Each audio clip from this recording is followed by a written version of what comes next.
Internet এবং আধুনিকতার যুগে আস্তে আস্তে খেলাধুলা ভুলে যেতে বসেছেন ৮ থেকে ৮০ সকলেই। তাই এবারে যুব সমাজকে মাঠমুখী করার উদ্দেশ্যে নিয়ে এক ফুটবল প্রতিযোগিতার আয়োজন করল মালদহ জেলা তৃণমূল যুব কংগ্রেস নেতৃত্ব। তারই অঙ্গ হিসাবে শনিবার বিকেলে পুরাতন মালদহ ব্লক তৃণমূল যুব কংগ্রেসের পরিচালনায় শাহাপুর হাই স্কুলে অনুষ্ঠিত হলো এক ফুটবল প্রতিযোগিতা।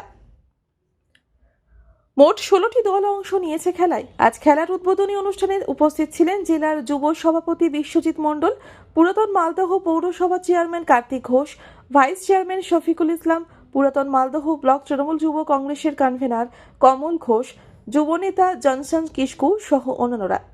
জানা যায়, এই ফুটবল প্রতিযোগিতার পাশাপাশি আগামীকাল এক রক্তদান শিবির, বিনামূল্যে স্বাস্থ্য পরীক্ষা শিবির এবং বস্ত্র বিতরণ কর্মসূচির আয়োজন করা হয়েছে। মানবিক মুখ্যমন্ত্রী মাননীয় মমতা বন্দ্যোপাধ্যায়ের অনুপ্রেরণায় তথা সর্বভারতীয় তৃণমূল কংগ্রেসের সাধারণ সম্পাদক জনপ্রিয় সাংসদ মাননীয় অভিষেক বন্দ্যোপাধ্যায়ের নির্দেশে সারা মালদা জেলা জুড়ে আমরা রক্তদান শিবির কর্মসূচি আমরা নিয়েছি। পাশাপাশি আজকে ওল্ড মালদা ব্লক তৃণমূল যুব কংগ্রেসের উদ্যোগে আজকে এক বিরাট ফুটবল টুর্নামেন্ট শাহাপুরের মাঠে অনুষ্ঠিত হতে চলেছে এবং আগামীকাল আমাদের রক্তদান শিবির অনুষ্ঠিত হবে এবং এলাকার দুস্থদের বস্ত্র বিতরণের অনুষ্ঠান কর্মসূচি রয়েছে এবং একটি মেডিকেল ফ্রি চেক আপ এর আয়োজন করা হয়েছে। আজকে সেটার শুভ সূচনা হলো।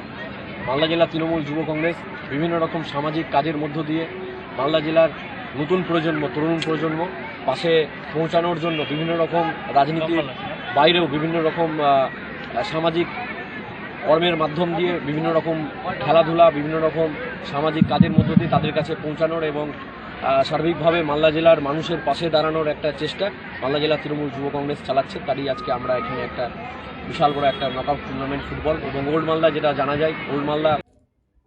মালদহ থেকে দেবুসিনা রিপোর্ট, আনন্দ বার্তা।